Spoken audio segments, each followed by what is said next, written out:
ঠিক আলোচনা শুনবো। আসসালাতু আসসালামু আলা সাইয়্যিদিল মুরসালিন ওয়া আলা আলিহি ওয়া আসহাবিহি ওয়া আজমাইন। আজকে মাসিক শাহজালাল সাহিত্য ফোরামের উদ্যোগে আমাদের নিয়মিত সাপ্তাহিক সাহিত্য সভার সম্মানিত বিশেষ অতিথি, প্রধান অতিথি এবং উপস্থিত লেখক, কবি, কণ্ঠশিল্পীবৃন্দ, আসসালামু আলাইকুম ওয়া রাহমাতুল্লাহ। আমরা যে এখানে আসি, এই আশাটায় আমাদের কি লাভ হবে? ইন্নী জাইলু আরদুল খলিফা। তো আল্লাহ পাক আমাদেরকে খলিফা হিসেবে সৃষ্টি করেছেন, আর আমরা যাতে আল্লাহর ইবাদত বন্দেগী করি। আমাদের মৃত্যুর পর থেকে আমাদের হিসাব আরম্ভ হয়ে যাবে। কাল কিয়ামতের দিন, ইয়াউমুল কিয়ামা, যেদিন বিচার হবে, সেই দিন আমরা পৃথিবীতে কি করলাম সেইগুলার আমাদের হিসাব দিতে হবে। আজকে যে আমরা বসলাম, আসলাম, কথা বললাম, এগুলো আমাদের আমলনামায় জমা হবে। যে দুনিয়া থেকে আমরা কি নিয়ে যাব? আমরা দুটি জিনিস নিয়ে যাব। একটা হচ্ছে আমলনামা, আর একটা হচ্ছে কালবুস সালিম। আল্লাহ পাক সূরা শুআরার ৭৯ নম্বর আয়াতে বলছেন যে তোমরা কালবুস সালিম নিয়ে আসবা। কিয়ামতের দিন যে পবিত্র আত্মা নিয়ে যিনি উঠতে পারবেন, যে মুমিন, তিনিই সফল কাম। কাদ আফলাহাল মুমিনুন, কোরআন শরীফের আয়াত। যে মাসিক শাহজালাল পত্রিকার পক্ষ থেকে আমরা একটা আহ্বান দিয়ে রাখছি, সেটা হচ্ছে কি, হযরত শাহজালাল রহমতে যে দাওয়াত নিয়ে এসেছিলেন, আজকে 22 বছর হয়ে গেছে। সেই ধারাবাহিকতায় মাসিক শাহজালাল পত্রিকার উদ্যোগে আমরা বিভিন্ন জায়গায় এই পত্রিকা প্রেরণ করে থাকি।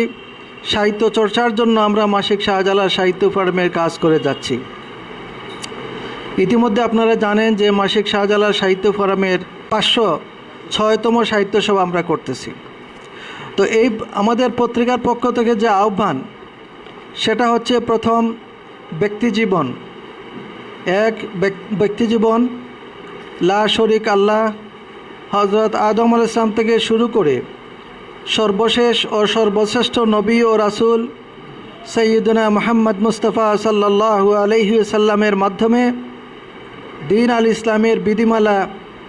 দলিল সূরা ইমরান আয়াত 19, দলিল সূরা মাইদা আয়াত 3। দ্বীন আল ইসলাম আল্লাহ পাক আমাদের জন্য নির্ধারিত করে দিয়েছেন যাতে আমরা পৃথিবীতে এই বিধিমালা অনুযায়ী জীবনযাপন করতে পারি। সুতরাং আমরা মুমিন হিসাবে, ঈমান থেকে মুমিন, যিনি ঈমান আনলেন ওনাকে মুমিন বলা হয়। ঈমান থেকে মুমিন। মুমিন হিসাবে ব্যক্তি জীবনে নিজের আমল দ্বীন আল ইসলামের বিধিমালা অনুযায়ী করে থাকি এবং মেনে চলি। কারণ ঈমান আনার পর আল্লাহর সাথে একজন মুমিনের আকদ হয়, চুক্তিপত্র হয়, এগ্রিমেন্ট হয়। দলিল আল কুরআন সূরা তাহরিম আয়াত 6, সূরা মাইদা আয়াত 1, কাদ আফলাহাল মুমিনুন, হে মুমিনগণ, তোমরা তোমাদের আকদ, চুক্তিপত্র, এগ্রিমেন্ট বাস্তবায়ন করো। আহ্বান 2, পারিবারিক জীবন। লা শরীক আল্লাহ পাক হযরত আদম আলাইহিস সালাম থেকে শুরু করে সর্বশেষ ও সর্বশ্রেষ্ঠ নবী ও রাসূল সাইয়্যিদুনা মুহাম্মদ মুস্তাফা সাল্লাল্লাহু আলাইহি ওয়াসাল্লামের মাধ্যমে দ্বীন আল ইসলামের বিধিমালা। দলিল সূরা ইমরান আয়াত 19 দিয়েছেন। সুতরাং আমরা মুমিন হিসাবে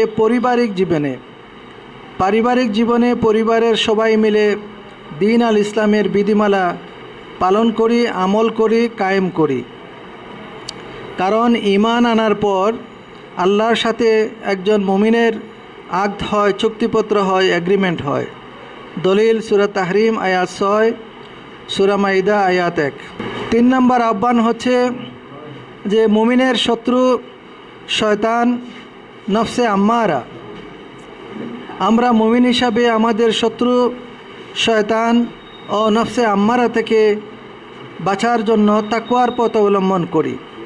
যে হযরত শাহজালাল রহমতুল্লাহ আলাইহি যেভাবে আল্লাহর মহব্বতে হযরত শাহজালাল রহমতুল্লাহ আলাইহি জিকির করতেন, নফল ইবাদত করতেন, রোজা রাখতেন, আসুন আমরাও এই ওলিকে অনুসরণ করে আমরাও যেন সবসময় আল্লাহর জিকির করি, বিশেষ করে মৌতের সময়, মৃত্যুর সময় যাতে আমাদের কলিমা নসিব হয়, এই জন্য আমরা সবসময় জিকির জারি রাখি। লা ইলাহা ইল্লাল্লাহ, আল্লাহ আল্লাহ, এই জিকিরটা আমরা সবসময় করব।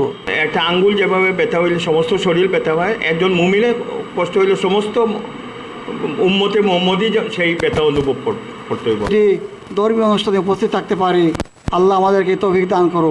বরি দরবার তোমার বাবার শাহজালাল, মুহাম্মদ মুস্তফা নবী সরওয়ারে আলম, যিনি হাবিবে আজম। প্রায় সমাপ্ত।